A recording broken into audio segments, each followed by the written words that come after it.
दास जी के बारे में इस टॉपिक में लेकर बात करें तो सबसे पहले आपको परिचय में याद रखना है कि पॉइंट नंबर फर्स्ट कि आप छत्तीसगढ़ के अंतर्गत सतनाम संप्रदाय के प्रवर्तक के रूप में जाने जाते हैं। पॉइंट नंबर सेकंड, आपका जो जन्म है 18 दिसंबर सन 1756 को बलौदा बाजार के अंतर्गत गिरधपुर नामक स्थान में हुआ था तथा आपको जो ज्ञान की प्राप्ति है वो अपने को देखने को मिलता है कहाँ, छाता पहाड़ में अपने को देखने को मिलती है। और आपको जो अंतर ध्यान है अपने जो हुए हैं 1850 में, याद रखिए इनको मौत नामक जो शब्द इसके लिए उपयोग नहीं किया जाता। आपके जो दी गई शिक्षा को लेकर बात करें तो 7 शिक्षा आपके द्वारा दी गई है। शिक्षा नंबर फर्स्ट कि सतनाम पर विश्वास रखना चाहिए। शिक्षा नंबर सेकंड, जीव हत्या नहीं करना चाहिए। शिक्षा नंबर थर्ड, मांसाहार नहीं करना चाहिए। शिक्षा नंबर फोर्थ कहता है कि नशा, मदिरा पान इत्यादि दुर्व्यसनों से दूर रहना चाहिए।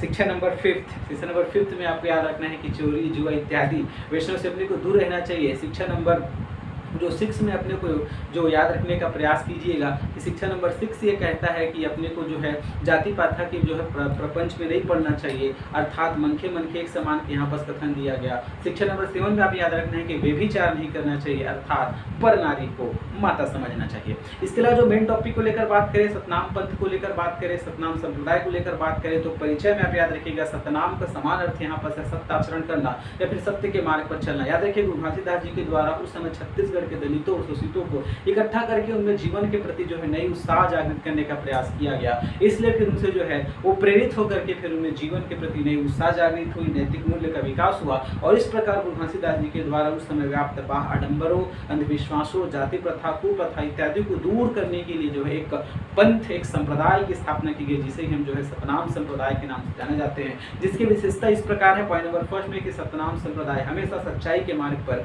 चलने की क्या देते हैं, शिक्षा देते हैं। पॉइंट नंबर सेकंड में आपने को याद रखना है कि सतनाम संप्रदाय में ना कोई छोटा ना कोई बड़ा होता है, अर्थात इसलिए कहा गया मनखे मनखे एक समान। पॉइंट नंबर थर्ड में आपको याद रखना है कि सतनाम संप्रदाय के जो लोग होते हैं वो जो है किसी अन्य धर्म या जाति के प्रति उनकी अवहेलना की भावना नहीं रखते। पॉइंट नंबर फोर्थ में याद रखना है कि सतनाम संप्रदाय में निराकार ईश्वर की उपासना को मान्यता दी गई है, इसलिए मूर्ति पूजा का क्या किया गया, अपने को निषेध किया गया है। और अंतिम में आपने को याद रखना है पॉइंट नंबर 5 सतनाम पंथ की अंतिम विशेषता, सतनाम संप्रदाय की अंतिम विशेषता में आपको याद रखना है कि इनमें स्त्रियों को जो है पुरुषों के समान जो है स्थान दिया गया है और दहेज प्रथा लेने पर क्या किया गया, निषेध किया गया। हालांकि भर भर का दहेज लिया जाता है लेकिन विशेषता में लिखना है कि भाई के दहेज प्रथा का क्या किया गया है, निषेध किया गया है। ठीक है, बहुत बहुत धन्यवाद।